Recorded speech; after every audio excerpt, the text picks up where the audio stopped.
Bueno, vamos a tratar de deducir una relación entre las eh, eh, funciones de densidad conjunta y las densidades marginales de cada vector. La vamos a ilustrar o contar con un vector bidimensional. Entonces, queremos calcular la probabilidad de que una variable aleatoria pertenezca a un boreliano de la recta. Una variable aleatoria que forma parte, que es una de las dos coordenadas de un vector aleatorio, bidimensional. Entonces, decir que X está en B, pensemos que B, por ejemplo, fuera un intervalo, es lo mismo que decir que el par XY está en el producto cartesiano entre B y el intervalo menos infinito más infinito. Esta probabilidad conjunta la podemos pensar, en virtud de lo que vimos en este lema, como una integral doble de la función de densidad conjunta. Eso es lo que vamos a escribir acá. Esta es la integral doble en este boreliano que es b por menos infinito más infinito. O sea, es la integral de b en b y en menos infinito más infinito de la densidad conjunta de y de x.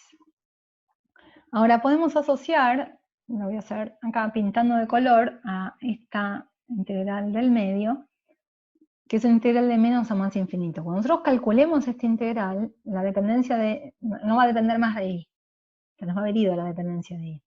Y va a ser una función que solo va a depender de x. Entonces tenemos escrita la probabilidad de que x pertenezca a b como la integral sobre b de una función g de x. Ahora bien, esto es exactamente lo que necesitamos para decir, no es exactamente, pero en dos observaciones más lo va a hacer, para decir que esta función g es la densidad de la x. ¿Qué necesitamos para asegurar que esta función g es la densidad de x? Bueno, necesitamos probar que esta g es positiva, pero esta g mayor o igual que 0, digamos. Pero esta g va a ser mayor o igual que 0, porque esta es mayor o igual que 0, y cuando la integramos nos queda mayor o igual que 0.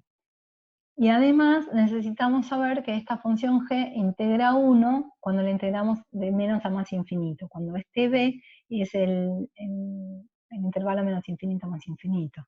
Pero cuando este b es el intervalo menos infinito más infinito, es lo mismo que calcular la integral doble de esta función.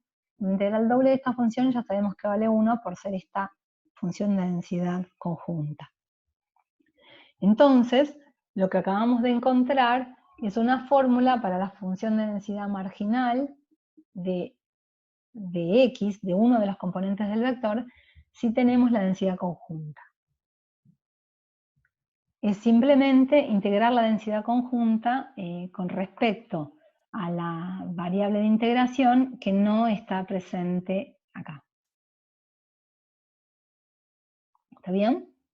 Ahora miremos cómo sería en general.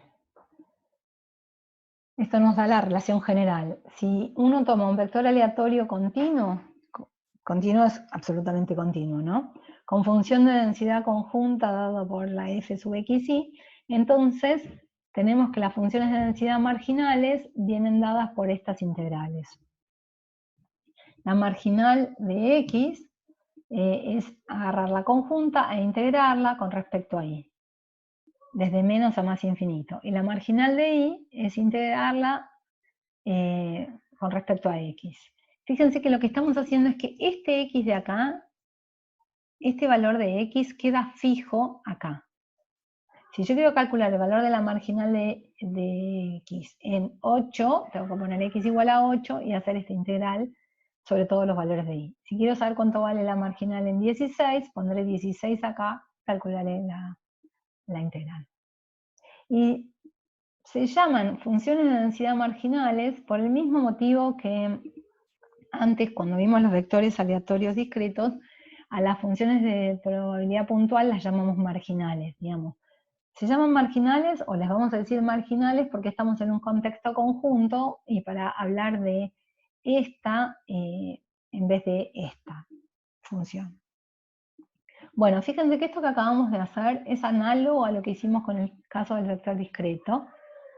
Cuando trabajamos en el ejemplo que hicimos la tablita, que eran años de estudio y salarios, y que calculamos la marginal de la función de probabilidad puntual de la X, o la función de probabilidad puntual marginal de X, sumando la conjunta, dejando el renglón que correspondía a X fijo, sumábamos todas las columnas, o la columna que correspondía a X fija y sumábamos por todas las filas, digamos.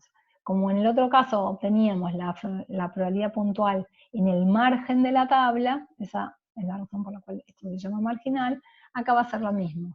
Vamos a cambiar el análogo continuo de sumar por integrar. Y el índice que acá se mueve en un conjunto a lo sumo numerable, acá se va a mover por todos los reales. ¿Cómo es la generalización? ¿Qué pasa si uno tiene un vector aleatorio k-dimensional y quiere conseguir la función de densidad de una de las coordenadas? Bueno, lo que tiene que hacer es integrar a la función de densidad conjunta respecto de todas las coordenadas que no son la iésima. O sea, si yo quiero calcular la función de densidad de xy, voy a agarrar en un valor x, voy a agarrar la función de densidad conjunta, la voy a evaluar en un vector k-dimensional en el cual fijo la coordenada iésima en el valor x, por eso está puesta en rojo acá, y las restantes se van a mover por todos los valores posibles. Entonces voy a calcularla, voy a tener que integrar k-1 veces, y la coordenada iésima va a quedar excluida de las que estoy involucrando acá. Bueno, una observación muy importante es la siguiente. Acá nosotros dijimos, bueno, encontramos la fórmula para calcular la densidad marginal, pero lo que hicimos también fue algo más profundo, que es que probamos que si uno tiene un vector absolutamente continuo, resultan ser absolutamente continuas cada una de sus coordenadas. Y la función de densidad de cada una de las coordenadas se obtiene integrando. Lo mismo pasa con los subvectores de un vector absolutamente continuo.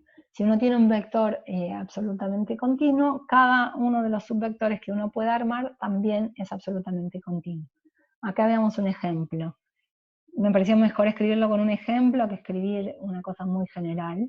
Si uno toma el subvector x1, x3 y se pregunta por la densidad de este vector, conociendo la función de densidad conjunta, lo que tiene que hacer es fijar los valores x1 y x3 donde quiero hacer la cuenta, los fijo acá, esos no se mueven, están fijos acá, completamos con otros variables de integración que no importa si las llamo x, w, z, lo que quiera, integro con respecto a esas variables, como acá estoy fijando 2, voy a calcular k-2 integrales, no voy a integrar ni en la coordenada 1 ni en la coordenada 3.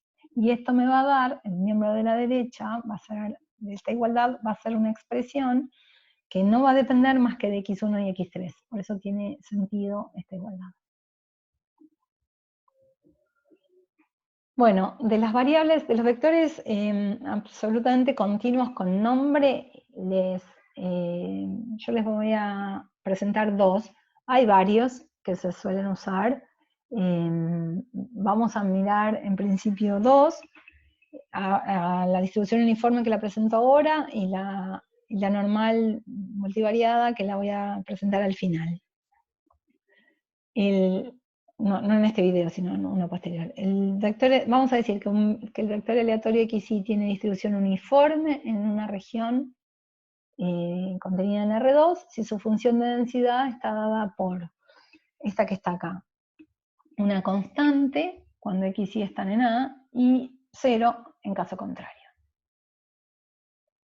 Entonces, ¿cuál es la constante que tenemos que poner? La constante que tenemos que poner es 1 dividido el área de A, para que de esa manera la integral sobre todo R2 de esta función valga 1. Bueno, acá está definida, lo definí para una región de R2, pero francamente lo podría haber hecho para cualquier región de RK, ¿no?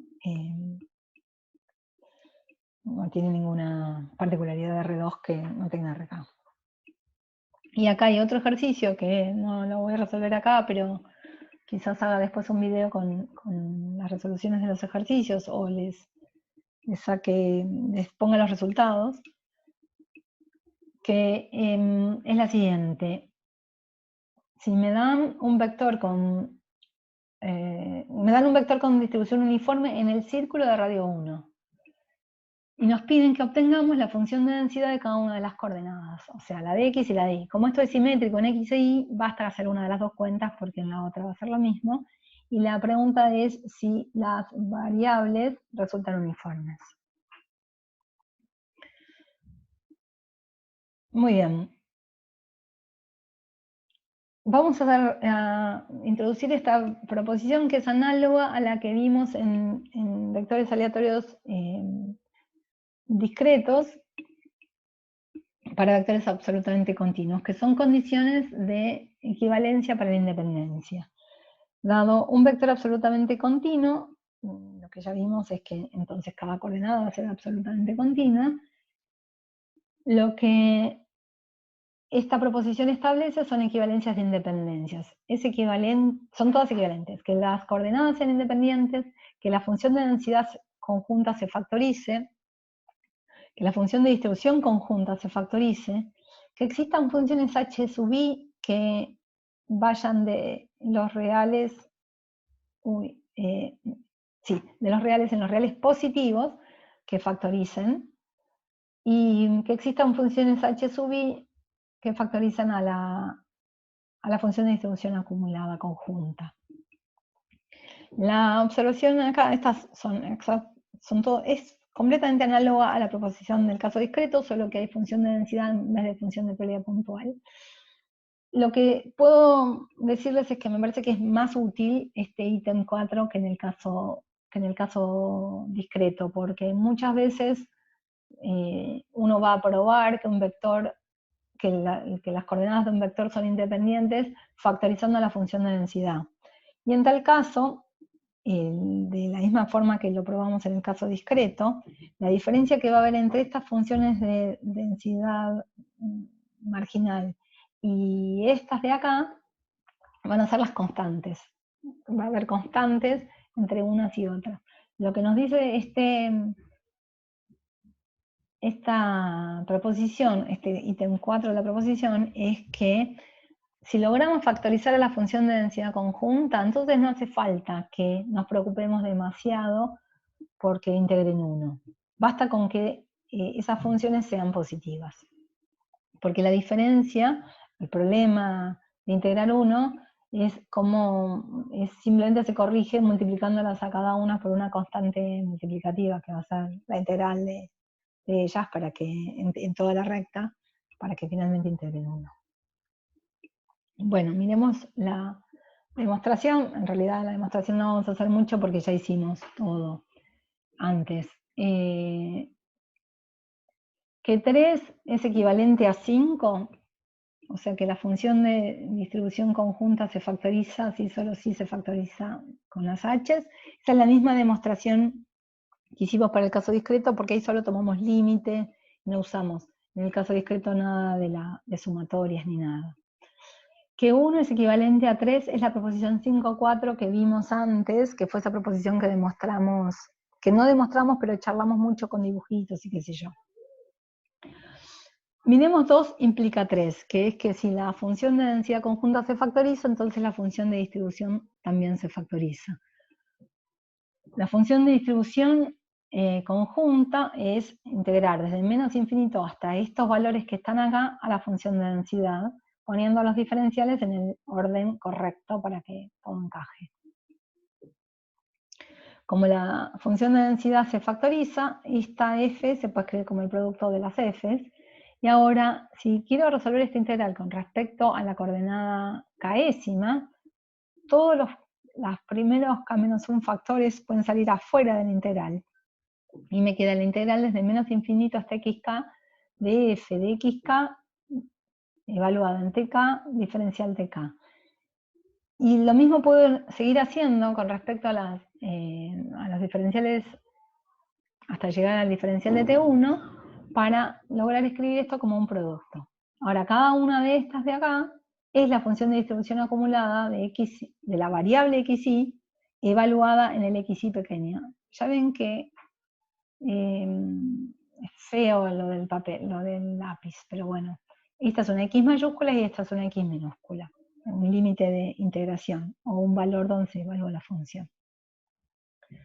Bueno, que 3 implica 2, que quiere decir que las funciones de distribución se factorizan, garantiza que las densidades se factorizan, hay que leer esta cuenta al revés. Y 4 es equivalente a 2, esta que les dije de las constantes, es exactamente la misma cuenta que hicimos para el caso discreto, pero cambiando sumatoria por integral.